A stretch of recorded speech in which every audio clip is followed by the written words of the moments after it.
So, welcome, friends, on behalf of Ananda Sangha Worldwide and Crystal Clarity Publishers. We have a special person that we're having a conversation with this morning. This is Carol Bezin, who is a spiritual aspirant, truth seeker that was drawn to the path and inspired by one of Paramhansa Yogananda's direct disciples, Dr. George. He was virtually an unknown saint that Carol had the great blessing of coming in contact with. And we're here to meet Carol, get to know her, and through her, Dr. George, and just a little bit more about how your journey all began. So, Carol, welcome. Really happy to get to share this time with you. I think you're going to make me cry. Well, let's start with tears. I would love to hear your story and how you came to know Dr. George. Well, it's a story. Um, the beginning is my husband and I lived in Chicago. We got married. I was Lutheran. He was a Catholic turned atheist and wouldn't go to church for that reason. And then eventually he wanted to study sitar and found a location in Chicago that taught sitar lessons and started going there. Well, they had teachings of Eastern wisdom. And I went with him completely out of my comfort zone. I didn't understand anything, but bought books and started going for meditations. We moved to Wisconsin. We bought a dairy farm. We achieved our dreams. And he left the marriage to marry another person. And then I had to get a job. And that job was in Adam's Friendship. And in working in Adam's Friendship, I met one of Dr. George's close devotees who said, had I read Autobiography of a Yogi? And I said I had. And she said, well, come out and meet Dr. George. He has a community here. Come meet him. And that's how I first met him.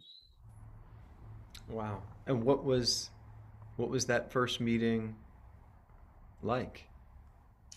Well, when I was in Chicago going for meditations, it was a very formal temple and everything was just right. and and I was used to that structure, that formality. And when I came to Dr. George's, they called it farmhouse, the boards might not evenly be placed between the rooms. It was kind of haphazard the way the structure was. It was an old farmhouse, but it had add-ons, and um, it was a completely different kind of environment. And when I met Dr. George, he talked, I mean, I find this hard to explain. He talked in such a garbled way, I couldn't follow what he was saying. And I thought in my heart, just love him anyway. And I'm sending love to him in my heart because I couldn't comprehend what he was telling me. And I just figured, oh, well. And then he took me into the meditation room and he said, do you want to hear Paramhansa Yogananda? And I never heard him. So he said, yes. And so he played one of the records. Hmm. At that time, you played records. And to this day, people still talk about that Dr. George gave me a private meditation in the meditation room. It was so unique. Um, and as I was leaving, one of the devotees came running out. A man came running out. I don't know if anyone wants their names mentioned, so I'll just say a man came running out. And he said, oh, Dr. George liked you. He liked you. You can come back anytime. I'm like, oh. I didn't understand. I was pretty lost when I came to the farmhouse.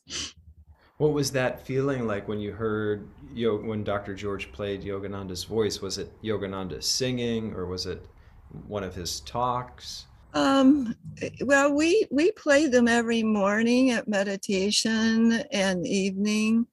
It was like, at the dawn one, I don't know word for word, but it was like the dawn coming and the morning and Got it.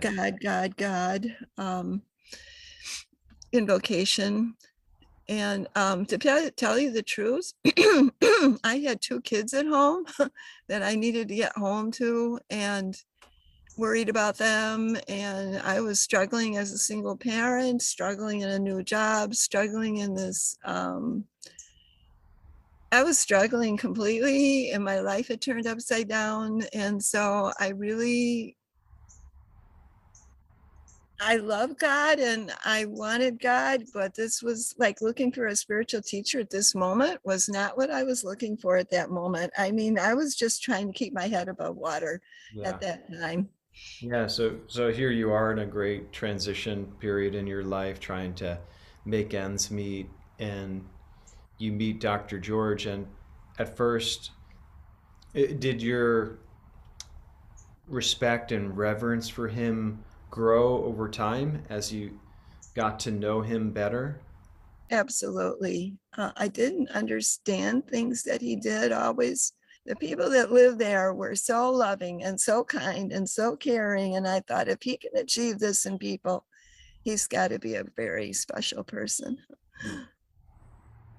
What was it about him, if you, I know it's hard to put into words, but as you got to tune into his spiritual nature, um, was there some quality or some way that it touched your soul? I want to say with Dr. George, he was very, very humble. I mean, there was like almost no ego. He was very, very humble. And he didn't go around telling people, "Oh, I'm a saint or I'm God realized," or he didn't do it that way. He just didn't. He, you found out about him through his actions. As I was with him and observed miracles and heard about miracles and experienced miracles, not every day, it wasn't an everyday thing, but sometimes it was.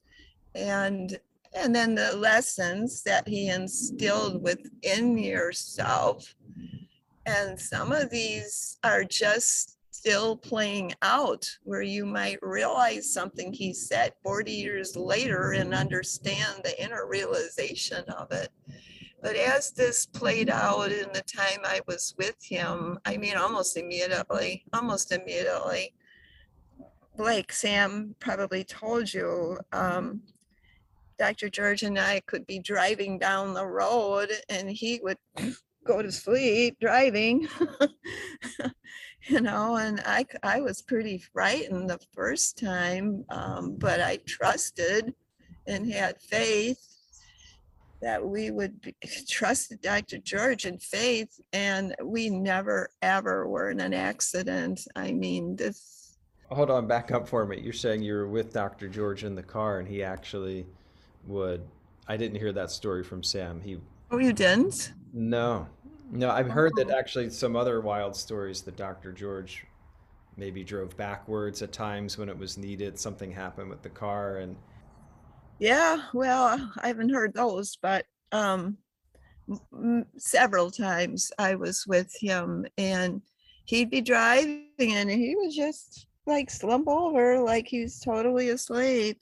His eyes were closed, and I just went with him down the road. Now, I tell you, I wouldn't do that with everybody, but because I had enough faith, I think I could experience that. And we were always fine. wow. And then would he wake up after like a period of time, or it was, Yeah. I don't think he was asleep. I mean, I don't understand all the stages of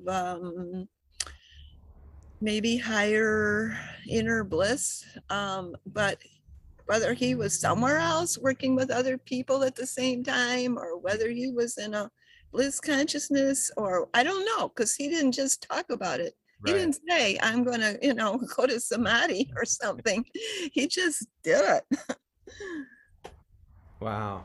I mean, that was a great test of your faith in Oh, him. it was. It was. There was a situation. I didn't write about it in The Secret Saint because it's so unbelievable. And Yeah. it's hard to put these things in words and really trust, because you're putting yourself out there when you write words, but there was a situation because I was a new driver. I learned to drive late and I was afraid of traffic and big cars. I learned to drive in a little Volkswagen Bug. And so we were at a church picnic outside of Milwaukee, because his church was in Milwaukee, and we'd go to dinners outside at someone's home. And he told me to drive his big car back to Milwaukee Hmm. and with some other people. And one of the people he told us to was a truck driver. And his name was Richard Korth.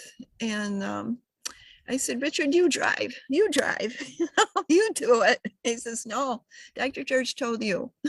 Okay. All right. So we're driving and we come to an intersection. And I swear, if it was like, put your hand on a Bible, I would put my hand on a Bible. I would swear. This car came at us and would have hit us from the side. And the car I was driving literally jumped through that intersection. Jumped. It was unbelievable. Of course, the car missed us, but Mm. I didn't write about that because who's going to believe that? Yeah. No, I understand there are some miracles that you wouldn't, that people would find hard to believe. But what you're sharing, the experiences you had with Dr. George, it sounds like were a lot of him drawing out your deeper faith. Yes. Again, no one tells you in words, Hmm. oh, this is going to be a lesson on faith. You just have to figure it out for yourself intuitively. But faith was one. There were so many different areas. Like the first day after I moved in, Mm-hmm. I was in my car ready to drive to work. I ran a Head Start center. And I had this compulsion to go to one of the outbuildings and look for a board. And I'm arguing with myself. I don't want a board. I want to go to work. And I went to one of the outbuildings and I'm searching around and I'm really struggling with myself. And I'm thinking, no, I don't want a board. And then I just got kind of overpowered mentally. And I said, okay, I'll take this dirty old board. So I picked up this old board and I drove up to the entrance, and I was going to leave the driveway to go to work. And Dr. George was standing there. And if you listen to Sam, he would say, his lights in his eyes, like you've never seen in any soul ever. His eyes just shot out lasers of light. Wow. And I says, Dr. George, I have this board I took from your building. And he said, oh, you can have anything here you want. Okay. I mean, that is sort of like a ridiculous situation. The whole thing was sort of on, when do you ever say you're taking a board, a dirty old board? But in thinking back about it, I think it was a test of honesty. And there were situations like that where you were in I think, a test situation, a spiritual test, but no one said this is a test. Right. But you could recognize it because it was under extreme circumstances. Wow. So looking back on that little episode and him saying you can take anything you want, do you have experiences like that with him that I mean, obviously you've written about in the book, that now, like you said before, some 40 years later, you're understanding the deeper meaning of them? Like, for example, our Swami Kriyananda, when he was with Yogananda in the desert out here in 29 Palms, the high desert, he said Yogananda asked him about the difference. Why doesn't the Earth go hurtling out in space? And Swami said, well, it's because the sun has a magnetic force and keeps it in orbit. And he said, well, why doesn't the Earth then just merge into the sun? And Swami said, well, it's the centrifugal force or whatever. He thought Yogananda wanted a lesson in astronomy. And then he said it wasn't until months later he realized his guru was teaching him about the soul and God, that it's our desires that keep us, propelling out from the sun and not merging into him. So I wonder, like that story you just shared, are there other stories like that where you've come to realize, oh, wow, that's what was going on there? That was a test, like you said, of honesty, with telling him I had the board in my truck, and for whatever reason I took the board, but maybe it was just for that reason, so I would be open and honest with Dr. George. Are there other stories like that, Carol? Well, I think I knew then that was a test of honesty. I recognized it, I'm pretty sure, although, like I said, nobody tells you this is a test.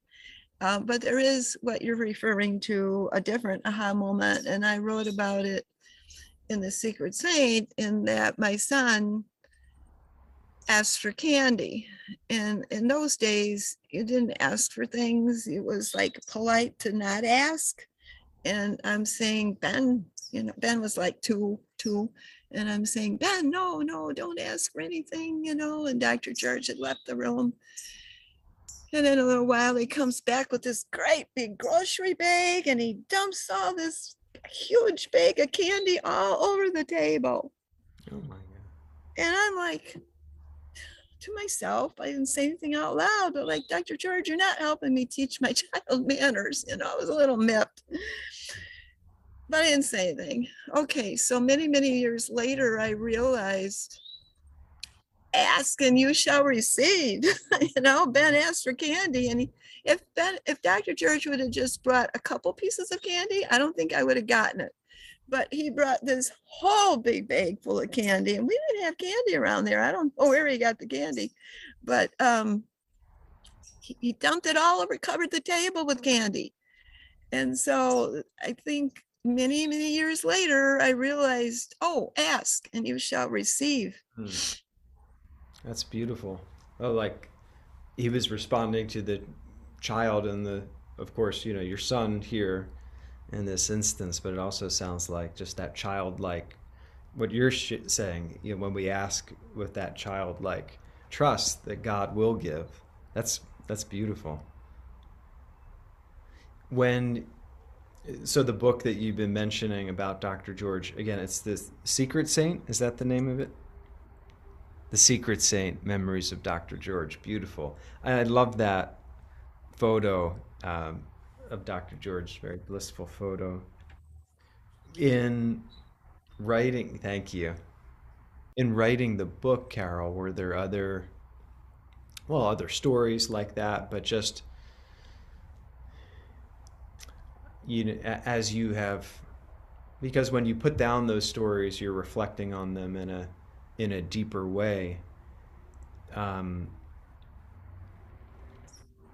how how did Dr. George open up this relationship for you with Paramhansa Yogananda? I mean, Dr. George tells his incredible story of how he met Yogananda, and Yogananda had such high reverence and love for Dr. George.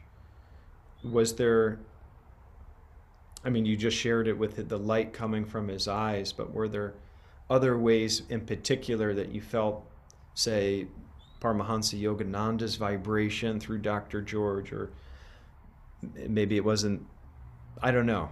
I'm curious about that. I think it's a lifelong process, because when I came to Dr. George, I had read Autobiography of a Yogi, but that was it. I really didn't have any further knowledge. And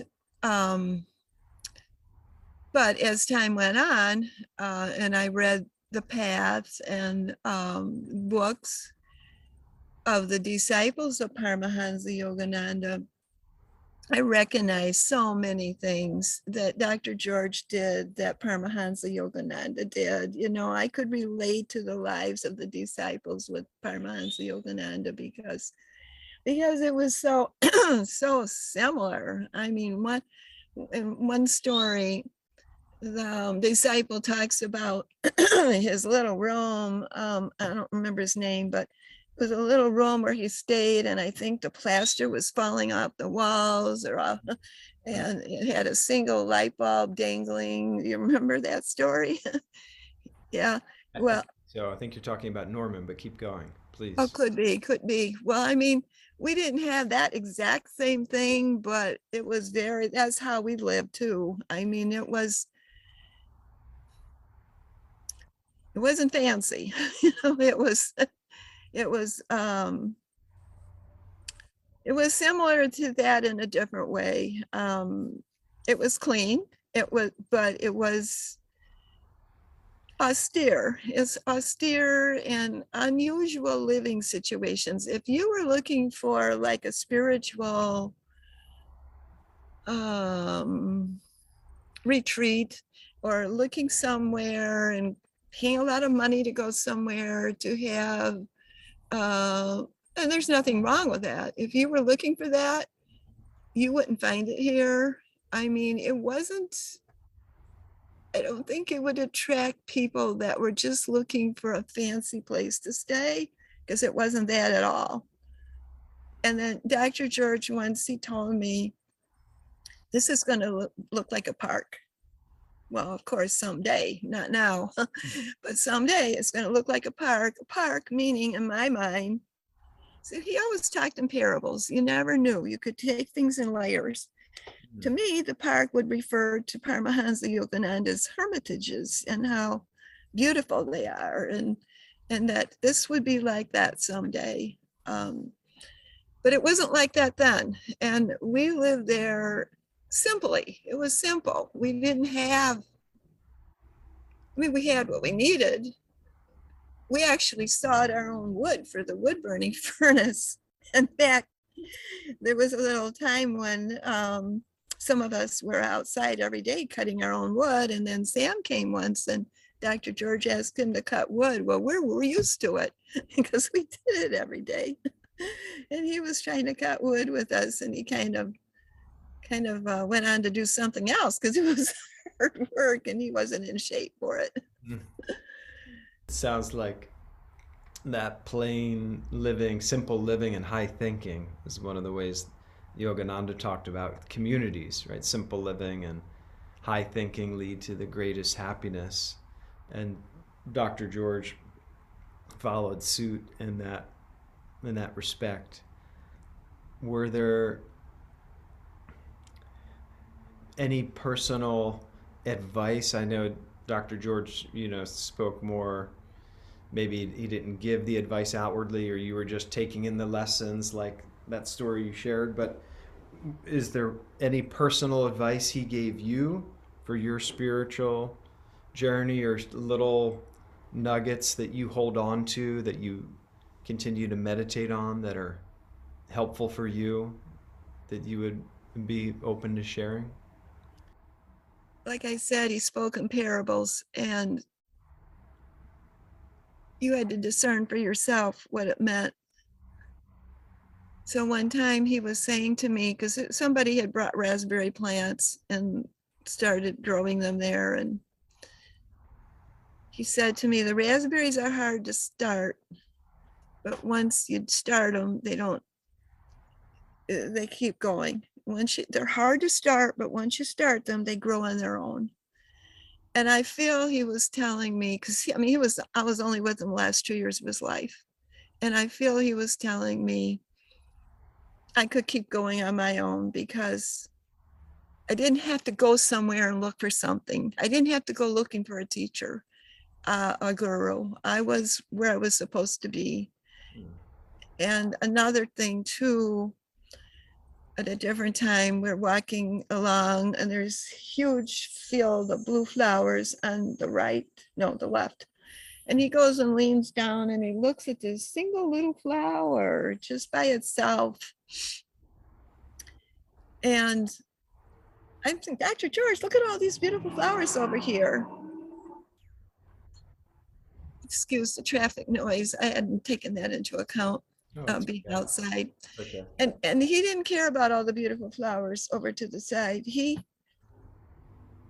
just so focused, and he kept admiring the flower from all different angles and looking at it. And I feel he was telling me I would be alone. And I didn't want that. I did not want to be alone. I did not want that outcome. But he was showing me that if I would be alone, my soul would be beautiful like the flower. That's what I got out of that. Mm.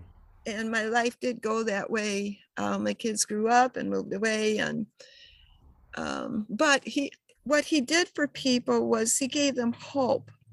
Like I wrote about Doris. She was the cook. Tell us about And her. Yeah, I don't know her. oh, she ran the kitchen. She was very, very overweight. I don't know, 400 or 500 pounds maybe. And she managed to cook all the meals we had. And he told her she would be thin before she passed. And so at the end, she was thin.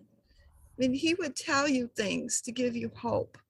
And hope is so powerful, and it's so something you hang on to. And he also told Doris she's working for her next lifetime. And that is hopeful too, because of everything we go through. It's hopeful to think that, our next lifetime could be better. Yeah. So he held out that light of hope for everyone that came in contact with Dr. George. I know several people that had that hope, but I don't know about everyone. I know that feeling, though, that what you're speaking about, that Swami Kriyananda was like that for us, and that he held out that light, like how one of Yogananda's disciples, Kamala Silva, she wrote a book about Yogananda called The Flawless Mirror. And I always loved that title. That, in other words, he reflected, like Dr. George was doing to you with the flower there, our own soul nature, our higher nature. But beautiful that you were able to intuit, some of the deeper messages that Dr. George was giving you. What was it like, Carol? So you said the last 2 years of Dr. George's. Mm-hmm. Mm-hmm. I don't know if you can share on this, but what was it like when he was passing? How was that experience for you? Was that challenging? And how did you work through it, or anything that you could share about when Dr. George transitioned? Well, I think it was a shock. He wasn't well, but he kept going. He kept going. I mean, he was going between Milwaukee and up here at the up north community. And then he was in the hospital, just in and out of the hospital, not very long, and I didn't expect him to pass at all.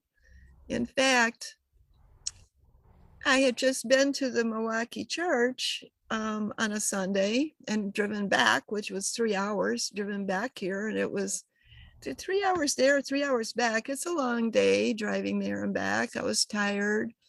And a friend of mine that lived there with us just got back too. And she said, "Oh, Dr. George said you could come visit him." And I thought, maybe tomorrow. I didn't go that night, and he passed.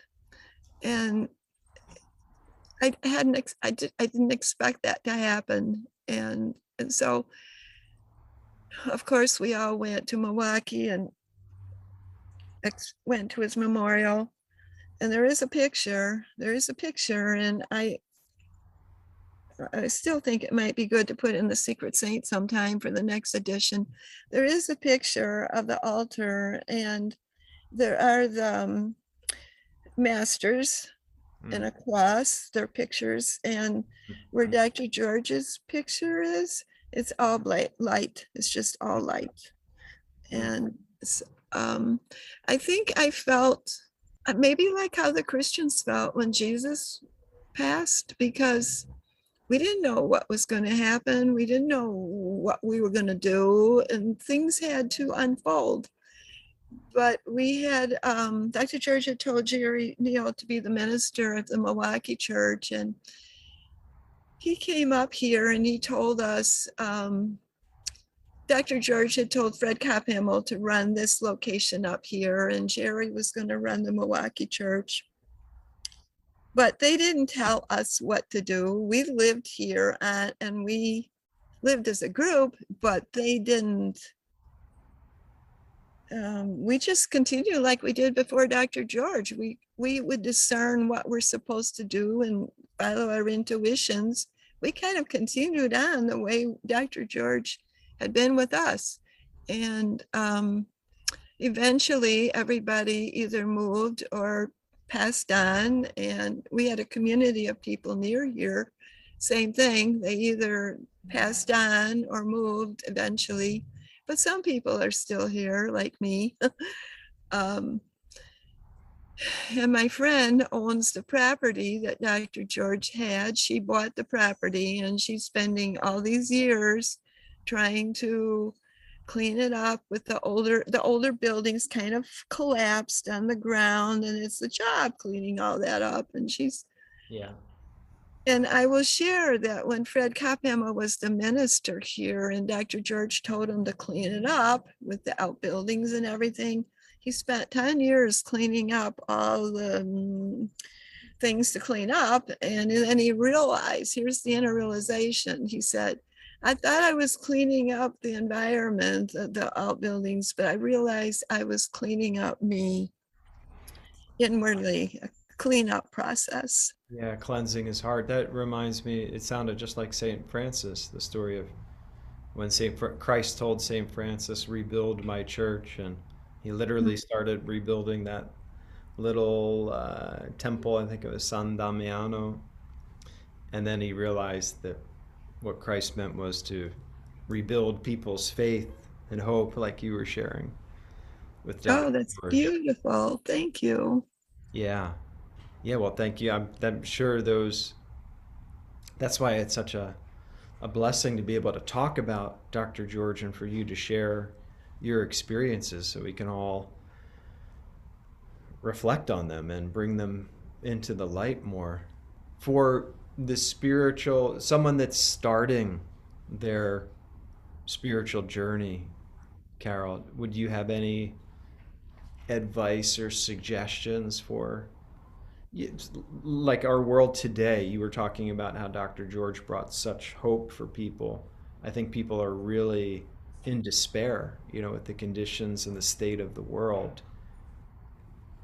What message would you share for that person that's, maybe at their wit's end and is feeling like they don't have hope?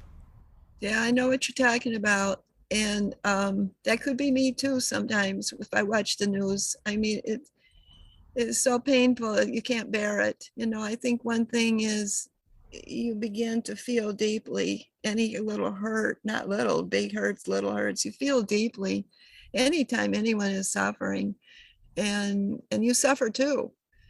And I think in meditation, of course, you're constantly rising above and Dr. George told that to devotees, and they would repeat that for 40 years, rise above, rise above, rise above, keep pedaling, keep pedaling. And the thing is, we have all this that creates despair. We have it all the time. It's all around us, no matter where you look, in the news, in our communities, wherever. Sad things. And yet, when you go in meditation, you realize the connection with everything that is, and you feel a part of that. And that is such a deep peace and such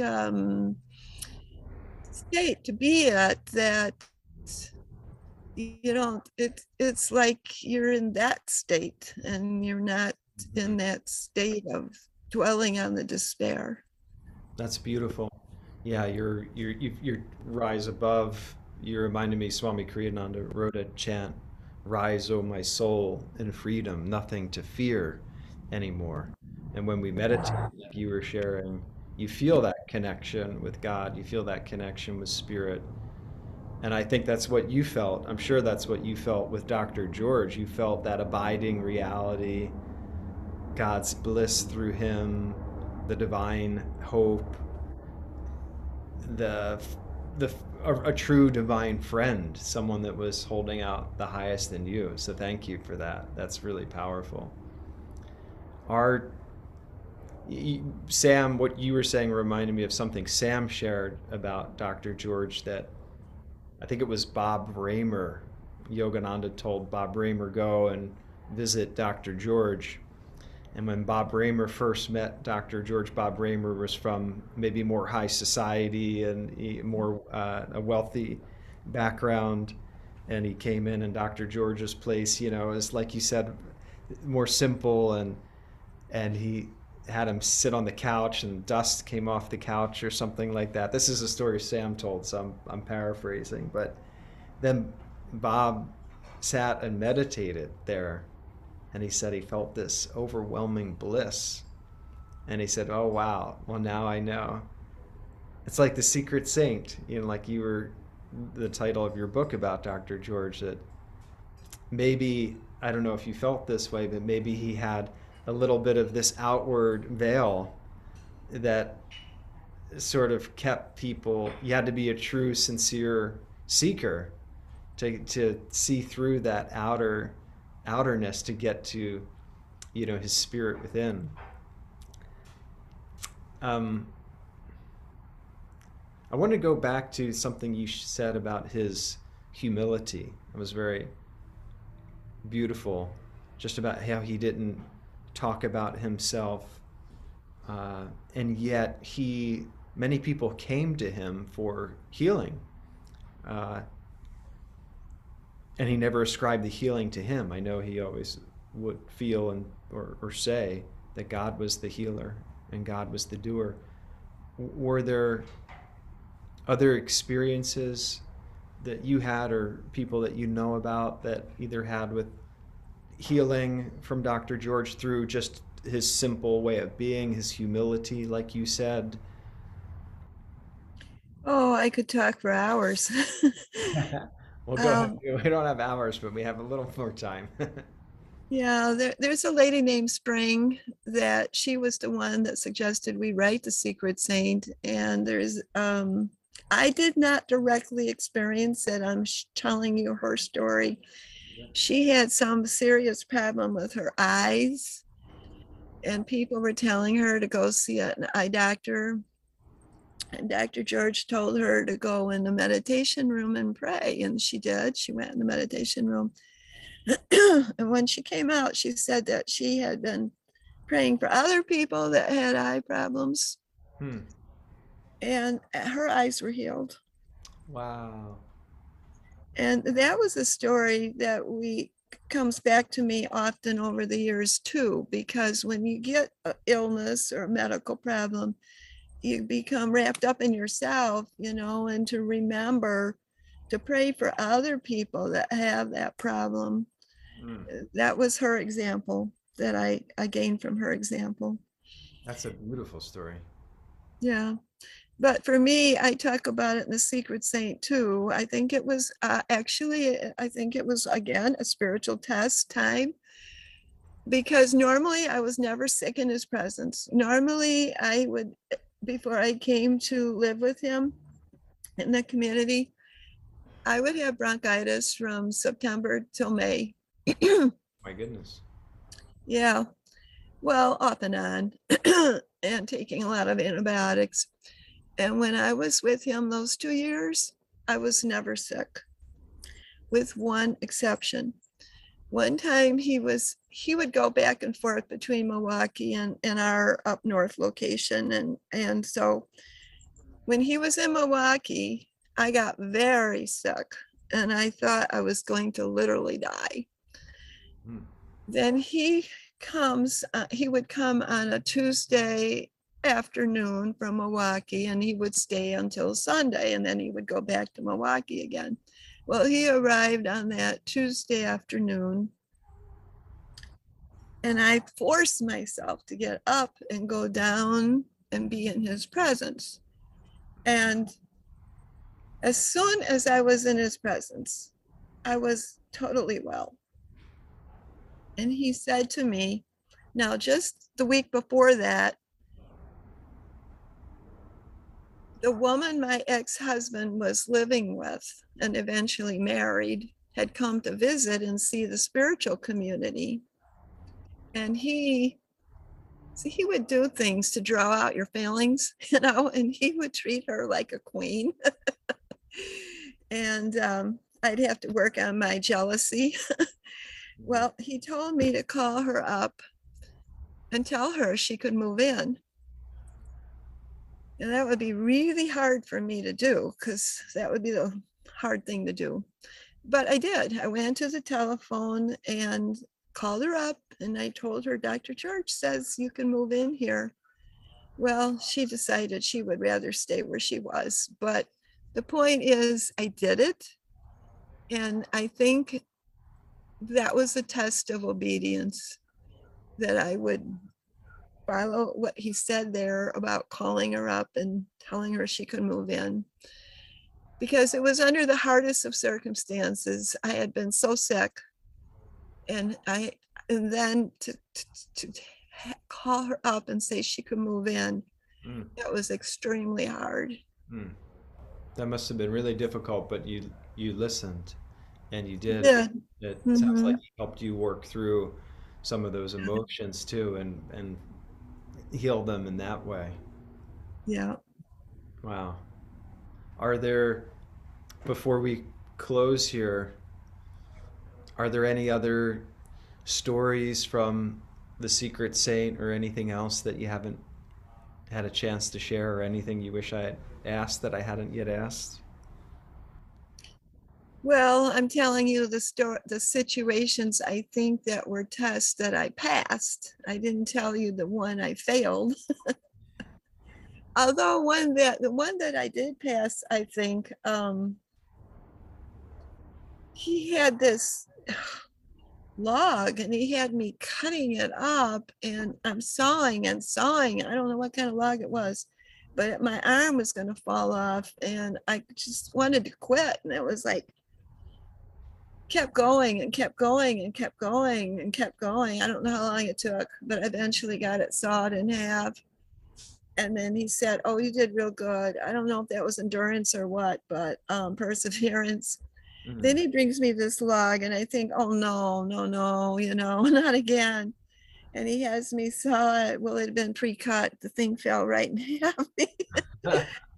But the test that I didn't pass, that I think was a test, we were going to Milwaukee. It was the 4th of July weekend. Again, I was a new driver, and we stopped in Portage, which was halfway, for a lunch. And then he hands me his car keys, and I'm picturing driving out on the interstate on a holiday weekend with his big car, which was loaded with full of stuff to take back to Milwaukee. And he hands me the keys, and I just kind of ignored it, like pretended he didn't, because again, it's under the hardest circumstances. When you were with him through the time you were with him, when he was with us, it was intense. You were always at your max with your limits. And then when he would leave and go back to Milwaukee, it was like, oh, okay, we can relax now. And driving with him back to Milwaukee, that was supposed to be my relaxed time. And instead, he wants me to drive the car. He didn't say it. He just handed me the keys. Well, I didn't take the keys. And then, so he drove back, and he took some back road. I could have taken a back road and that would have worked, but I didn't know that. So the next week, we're taking the same route, and this car shouldn't have passed another car. And he says to me, she should have passed. Well, I knew she shouldn't have, because it was almost a head-on collision. And he was telling me I should have passed that test a week ago. Wow. And he says, well, you set us back, but that's okay. We have time. I see what you mean. There's just those little things, or the way he said something that got you thinking about that, a previous exchange. So for those people, because many people don't know Dr. George Carroll, we'll put Crystal Clarity isn't publishing your book. This is self-published, I believe, or you've worked with friends to get the Secret Saint published there. Richard Bowen is the editor. He knew how to get it published, and it's on Amazon right Right, now. it's on Amazon. So we'll put the link to Amazon, and so that people can, find the book directly right from the YouTube video here. Any questions that they have about Dr. George, they can find out more through this really beautiful book. I'm sure he's deeply grateful and happy that you've shared this tribute to him. And I am deeply grateful that you've spent this time to share more about Dr. George, and that I've gotten to know you a little bit better. It's such a deep honor. There was another not little situation, it was a major situation. There was no privacy when we lived up here, and there was some conflict, and I went out in the woods to be by myself because there was nowhere to be alone.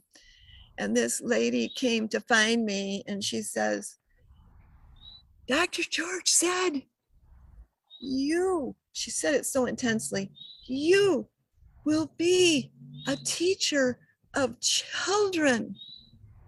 Well, I already been a kindergarten teacher for 5 years and a Head Start teacher. I already had been teaching children, but Dr. George called adults children. Hmm. And my whole life, that was another one of the hopes too that he gave, that gave purpose and meaningfulness. And maybe this interview is a way of, by sharing, bringing those words to fruition. Absolutely. Yeah, I was thinking as you were sharing that in India, the other word for disciple is chela, or child. Hmm. We're all children in that way, and you are. I think you're fulfilling that by sharing the light and hope and love and bliss that you felt from Dr. George to us, that you are sharing and teaching children in this way. So very grateful, Carol, for the time that we had. Well, thank you. I was a little nervous about doing this interview because you take a great soul like Dr. George, and you know Swami Kriyananda. They were very different, but they were both very close to God. And my concern was, how am I going to express in words to people about the greatness of a God realized soul? How can you share that? But you made it so down to earth and easy to answer questions, and hopefully people will know more about Dr. George due to this Oh, interview. I'm so grateful. Yeah, I'm so grateful. Well, we look forward to next time. We'll have future exchanges, and we'll get to talk more about Dr. George, but this is just the beginning. Oh, that sounds wonderful. I'm excited. Me too. Thank you. Thank you.